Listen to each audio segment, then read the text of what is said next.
హరే కృష్ణ. ఈరోజు మనము హనుమాన్ చాలీసాలో ఒక 2 వరుసల యొక్క అర్థం మనం తెలుసుకునే ప్రయత్నం చేద్దాం. ఒక లైన్ ఉంటుందండి, భూత ప్రేత పిశాచ నికట్ నహి ఆవే, మహావీర జబు నామ సునావే, నాసయ రోగ హరే సబు పీరా, జపత నిరంతర హనుమత బీరా. అంటే చూడండి, 2 లైన్ల యొక్క అర్థం ఏంటంటే, భూత ప్రేత పిశాచిని కఠినయ్యి ఆవే. హనుమాన్ చాలీసా ఎప్పుడైతే మనం చదువుతామో మన దగ్గరికి ఎలాంటి భూతాలు, పిశాచాలు, ఇలాంటి నెగిటివ్ పవర్స్ అనేటువంటివి రావు. ఎందుకోసం అని అంటే, ఒక చిన్న సన్నివేశం ఉంది. రావణుడు రాక్షసుడు కదా అండి. రావణుడు ఒకరోజు ఏం చేస్తాడు, హనుమంతుడు పాపం ఒక బండ మీద కూర్చొని జపం చేస్తూ ఉంటాడు, రామ్ రామ్ రామ్ అని. అప్పుడు రాముడి యొక్క ముఖ్యమైన బలం హనుమంతుడు కదా అండి. కాబట్టి రావణుడు ఆ హనుమంతుని యొక్క తోకను మనం కట్ చేసినామనుకోండి, ఇక హనుమంతుడు బలహీనమైపోతాడు, నేను యుద్ధం గెలవచ్చు అని చెప్పేసి ధ్యానంలో ఉన్నటువంటి హనుమంతుని వెనకాల వెళ్ళి రావణాసురుడు ఆ తోకని కత్తిరించాలా, కట్ చేయాలా అని చెప్పేసి ప్రయత్నం చేస్తాడు.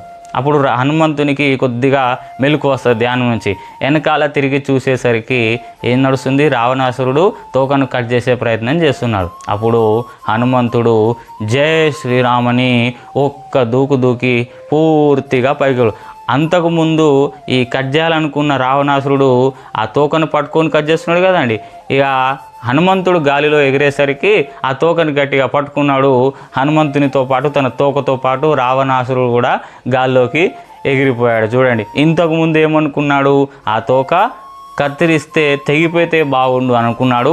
ఇప్పుడు గాల్లో వెళ్ళేసరికి ఓరు నాయనో, ఈ తోక తెగకుంటే బాగుండురా బాబు అని అనుకుంటున్నాడు. అంటే చూడండి, అంత పెద్ద రాక్షసుల యొక్క రాజు రావణాసురుడినే భయపెట్టినటువంటి వ్యక్తి హనుమంతుడు.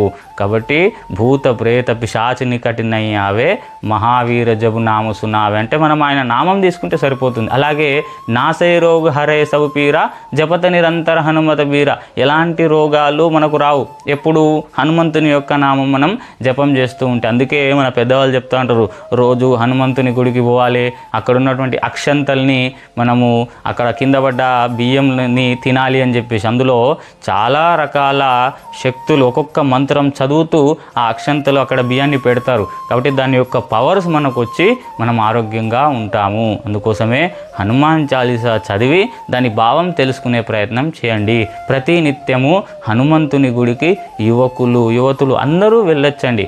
కాబట్టి ప్రతిరోజు మనము హనుమంతుని గుడికి వెళ్ళి ఆయన యొక్క ఆరాధన చేయాలని కోరుకుంటున్నాను. హరే కృష్ణ. మన ఈ యూట్యూబ్ ఛానల్ని లైక్ చేయండి, మన స్నేహితుల యొక్క గ్రూపులలో షేర్ చేయండి, వాట్సాప్ గ్రూపులో. అలాగే సబ్స్క్రైబ్ చేయడం తప్పకుండా మర్చిపోకండి. హరే కృష్ణ.